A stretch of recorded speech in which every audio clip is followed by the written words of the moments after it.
So we're gonna take lots and lots of questions. Gonna take some of these. The first one is, and this is just for the panel overall, so just give me a hand if you want to answer, okay? And that is, what are the panelists' perspectives on the state of conditions in Black areas of influence communities today versus pre-civil rights era, and maybe provide a comparison? I'm wondering, anyone want to take a shot at answering that question?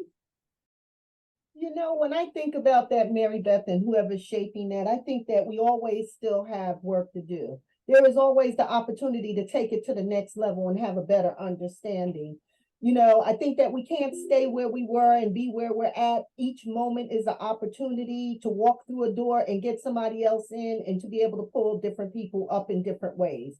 And I think that that's what this does. When I look at where we were and where we could be, I think about my mother who came to Newark, New Jersey in the 30s, and talk about that issue and say, you know, this is where we were and this is why we came and why we left the South and how we had to, or because of whatever. But then I also think about how she became a district leader and got involved to help to get other people involved and say, this is what is wrong with our community, and open up those doors for others. So where are we at today? We are now at a place where we need to get through those doors, get our students through those doors, get our parents through those doors, get them to understand that they have a job to do, and understanding and using this curriculum is an eye-opener for many of them. It allows them to not stand still in a historical space and place. It allows them to think that they can, and understand that if they get to know, they can be.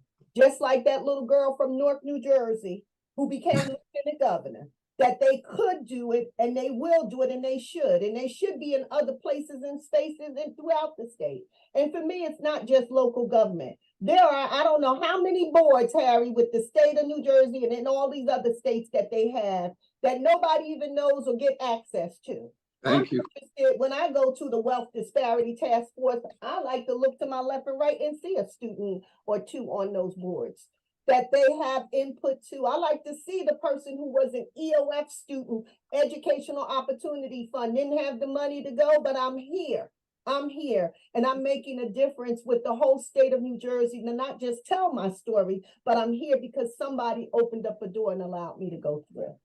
And I agree with Diane. I love how Diane started off with, there's work to be done.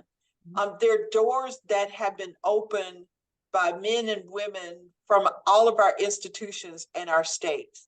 And you look at the state of affairs where there's not only work to be done, but there's a vigilance to be kept in the work that has been done. This generation of young people are going to create new ways. I mean, I just think about all of the work around technology, you know, books that have come out, the algorithm of oppression, the weapons of math destruction. These are areas that we have never thought about that are going to impact and influence what we do and how we do it. So while there have been doors open, those open doors seem to be shifting in some ways. And this generation is more poised to work with that shift so those of us in the previous generation can keep our end of the doors open while this generation shifts those appendages and those openings so that it can be widened and so that we can come together. I mean, what makes this really exciting is the inclusiveness. We talk about inclusiveness. There's doing inclusiveness, but there's being inclusive. So those conversations have made us shift from a religious standpoint, a gender standpoint. It's allowed us to put not only the narratives in, but those narratives open up doors. And I have to tell you, we are not going backwards. And so we have to find the most creative ways, the ways in which our technologies, and I don't mean just the equipment, but the ways in which we think about those entry points. This generation will be creating ways, but they got to have that cultural context, not as a way to tie them down or back, but as a way to help them not reinvent the wheel, but to say, maybe we don't need wheels at all. Maybe the ways in which we've transported ourselves don't exist at all. You know, I'm a Trekkian, so right. So you go from flying to warp speed to dematerializing. This generation is likely to do it. And there's work to be done because the human condition, the core of that, has not improved. But in everything that we do, there are policies that shape who can participate, when they can participate, how they can participate. And I want them to be thinking about what are the steps and not get overwhelmed by the whole, but say, maybe I'll take one piece at a time. And that's really as critical as anything else. Seeing that you can.